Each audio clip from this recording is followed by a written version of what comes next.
A atualização de mercado da bola, vamos entender o São Paulo que fica mais próximo do Pedro Rocha, fica muito mais próximo do Nahuel Bustos e do Nahuel Ferrarese também. Vamos entender qual que tá mais chegando, como é que estão essas negociações. Vamos dar as boas-vindas para ele que já pegou um pênalti. Felipe Alves, chegada do goleiro, que já deu uma entrevista, falou da torcida que não estava muito afim da chegada dele, falou um pouquinho sobre como foi a receptividade não muito agradável dos torcedores nas redes sociais. Vamos falar do caso de racismo e muito importante da postura do São Paulo e do Atlético Paranaense sobre o caso de racismo. Não basta ser contra racismo, tem que ser antirracista. Muito bem, os dois clubes estão de parabéns. Vamos falar de Gabriel Neves. Com a chegada de muitos gringos, outros podem estar indo embora. Rogério Ceni falou sobre chance de renovação do jogador e rasgou elogios para Gabriel Neves nesses últimos tempos. Vamos entender com a chegada de tantos gringos, Galopo também é um gringo, tem muito gringo no São Paulo, quem é que pode estar saindo? Se você não me conhece, meu nome é Laila Reis, eu estou à frente da equipe do SPFC.net há mais de 10 anos, e cobrindo aí mercado da bola e muitas outras notícias. Recadinho rápido, eu estou agora em Buenos Aires, na Argentina, e estou assistindo todos os jogos do São Paulo em mais de 3 mil canais livres, no meu celular, no meu notebook, na minha Smart TV, pela Network BG. Eu tenho Telecine, HBO, tudo. O link vai estar aqui embaixo, você pode fazer 2 horas de teste gratuitamente. Fechou? Agora bora falar de notícia. Gente, vamos começar pelo Felipe Alves, que já tá aí, já pegou um pênalti, já estreou, já chegou, veste a camisa e vai jogar. Não tem essa aqui no São Paulo não, tá todo mundo machucado, tem trabalho para fazer.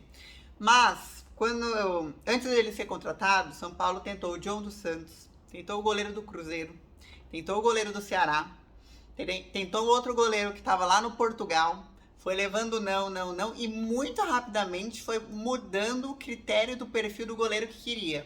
Uma hora era um goleiro de 26 anos, outra hora era um goleiro de 37, assim, muito rápido. E isso foi uma das coisas que deixou o torcedor assustado quando o Felipe Alves chegou. E também por ele estar emprestado com o Juventude, que é um dos lanternas, é o lanterna do Campeonato Brasileiro hoje. Então a galera não se ligou assim, é o Felipe Alves, que o Rogério Ceni quis, quando ele comandou o Flamengo, colocar o Felipe Alves no lugar do Diego Alves. O Rogério Ceni tentou o Felipe Alves antes da chegada do Jandrei, em outubro do ano passado. Ele já estava, quando o Thiago Volpe estava naquela fase ruim, que a gente começou a pensar já em não deixá-lo sozinho.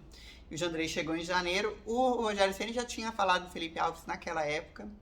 E o Felipe Alves pertence ao Fortaleza e estava emprestado para o Juventude, onde ele fez 3 jogos. Quando chegou a oportunidade para ele, que o Rogério Ceni ligou diretamente, já tinham tentado 3 a 4 goleiros aí. A situação com o John dos Santos não era uma situação fácil.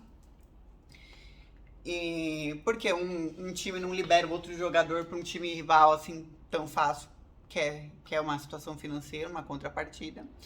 E daí o Rogério Ceni que fez essa negociação com o Felipe Alves sair mais fácil, ligou diretamente e tal. O Fortaleza não teve como segurar. E aí foi feito um empréstimo onde São Paulo pagou $200 mil nesse empréstimo. Ele vai ficar até o final de 2023. Já chegou, que seja muito bem-vindo, que tem uma excelente passagem no São Paulo. Chegou pegando pênalti e também chegou numa derrota onde a gente perde com um gol de Vitor Bueno, que é pra estourar os miolos, assim. Dias e dias, né, minha gente? Dias e dias. Mas, assim, o que eu quero dizer a todo torcedor é o Felipe Alves deu uma entrevista muito bacana falando da parceria dele, da passagem do Rogério Ceni no Fortaleza, de quanto ele aprendeu com o Rogério Ceni, de como é bom estar de novo com o Rogério Ceni lado a lado e tal. Mas, assim, é uma mania do São Paulino. O Jandrei machucou, foi o Thiago Couto, o primeiro pênalti não pegou, vamos falar mal do Thiago Couto na internet. Tá vendo que tá tendo a contratação, a gente achou que não ia ter ninguém. Tá tendo a contratação, o São Paulo contrata um goleiro de 34 anos, alguém de experiência, alguém da confiança do Rogério, alguém que o Rogério já treinou, sabe como lidar e que já ganhou títulos com o Rogério. Ele ganhou, foram 4 ou 5 títulos ao lado do Rogério pelo Fortaleza. Então, assim, eu confio nesse cara com o Rogério. O Rogério sabe o que tá fazendo, gosta da saída de bola dele. Não ia trazer por trazer. E a galera detonou na internet. A gente, depois de tantos anos aí na amargura, na fila, sem título, etc., não aprendeu ainda a ser mais calmo, a ser mais tranquilo, a entender por que certas coisas acontecem, por que certas contratações acontecem. E essa é uma que eu confio e tá aí, pegou um pênalti. E o Vitor Bueno passou. Fazer o quê? Bora pro próximo assunto. Gente, Pedro Rocha e Nahuel Bustos. Esse daí eu vou falar assim, metade do vídeo, vou acabar o resto do vídeo muito rapidinho. Porque o São Paulo avançou nas duas negociações ao mesmo tempo. E agora, a última informação, inclusive, que acabou de sair, não tem nem 10 minutos, é que o São Paulo está separando, separa o São Paulo do Nahuel Bustos, do anúncio, são burocracias contratuais. Mas, ao mesmo tempo, o São Paulo tem, entre hoje e amanhã, uma segunda reunião com o Spartak de Moscou, porque a primeira foi na quinta-feira passada, para definir qual seria o valor de compra. Então, eu vou falar primeiro do Pedro Rocha. O Pedro Rocha, eu vi gente aí no comentário falando que você bancou o jogador e não sei o que lá. Ele tá apalavrado com o São Paulo, ele está apalavrado com o São Paulo. Só que ele tinha contrato até dia 30, até sábado com o Atlético Paranaense. Aí é o mesmo caso do Toró pro Santos, do Santos com o John pro São Paulo. Um time não vai... só porque a Sul-Americana acaba a inscrição agora no dia 30, eu vou liberar um dia antes o Pedro Rocha pro São Paulo poder inscrever e dar tudo certo com o Spartak em Moscou. Não, o Atlético Paranaense não é amiguinho. Se fosse amiguinho, o Vitor Bueno não tinha feito gol.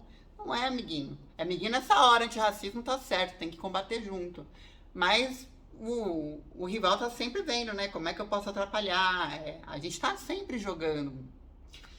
Então, até dia 30 teve o contrato do Pedro Rocha, se encerrou, agora ele oficialmente voltou pro Spartak de Moscou. E vai ter uma segunda reunião, porque na primeira reunião o São Paulo pediu um empréstimo de forma gratuita. Mas o próprio Atlético Paranaense, quando fez o empréstimo do Pedro Rocha, não foi de forma gratuita, pagou um valor. E o Spartak de Moscou negou nessa reunião. Então agora essa segunda reunião, o São Paulo vai dizer qual é o valor que chega, eu pago até aqui. Então vai ter ainda uma segunda reunião. E o Pedro Rocha continua apalavrado, com o salário certo, apalavrado com o São Paulo. Então é isso que se passa com o Pedro Rocha, a reunião acontece aí nesse próximo amanhã, mais ou menos, tá para acontecer. Enquanto isso, o Nahuel Bustos foi avançando muito rápido do fim de semana até aqui. No sábado saiu a notícia de que o São Paulo voltou a conversar, porque o Casares é muito amigo do CEO do Manchester City. E aproveitou dessa amizade para ir aí. Como é que a gente faz esse negócio acontecer? A gente quer esse empréstimo. Mas não teve conversa, porque o São Paulo queria um empréstimo de graça. E o CEO falou, você pode ser meu amigão, cara, mas você vai ter que dar uma compensação financeira. E estão no mesmo, qual vai ser o valor dessa compensação financeira. Isso era até agora, 3 horas da tarde. Às 4 horas da tarde a gente tem a notícia de que o São Paulo só separa a burocracia. Então, teoricamente, devem ter chegado a um valor que a gente ainda não tem conhecimento. Mas o São Paulo, como tem até dia 15 para inscrever todo mundo porque encerra a janela, vai tentar nessa semana falar já quem é o zagueiro e quem é o atacante que tá vindo. Eu duvido que venham 2 atacantes, né? Que vem o Pedro Rocha e o Bustos. Mas ambos estão aí nessa mesma fase de negociação, qual é o valor de compensação. Lembrando que a diretoria tá tentando trazer alguém sem valor de compensação, porque deve salários ao elenco. Dos números, Pedro Rocha na última temporada fez 4 gols, 2 assistências pelo Atlético Paranaense, e o Busto fez 45 jogos, 11 gols, estava emprestado para o Estoril de Portugal. Por fim, essa negociação é um 2 por 1, porque tem o Ferrarese também. Então o São Paulo tá nessa, só que a diferença é que o Bustos já tá seguindo o Calhero, São Paulo, Casares no Instagram. O Ferrarese ainda nem sabe do São Paulo, tá rolando essa negociação só com o City. O Ferrarese ainda é uma coisa que está acontecendo na negociação, mas o próprio jogador não se acertou e nem conversou com o São Paulo. Mas São Paulo quer que nessa semana o Bustos já venha para fazer exames médicos e o zagueiro também. E o Ferrarese tem sido tratado como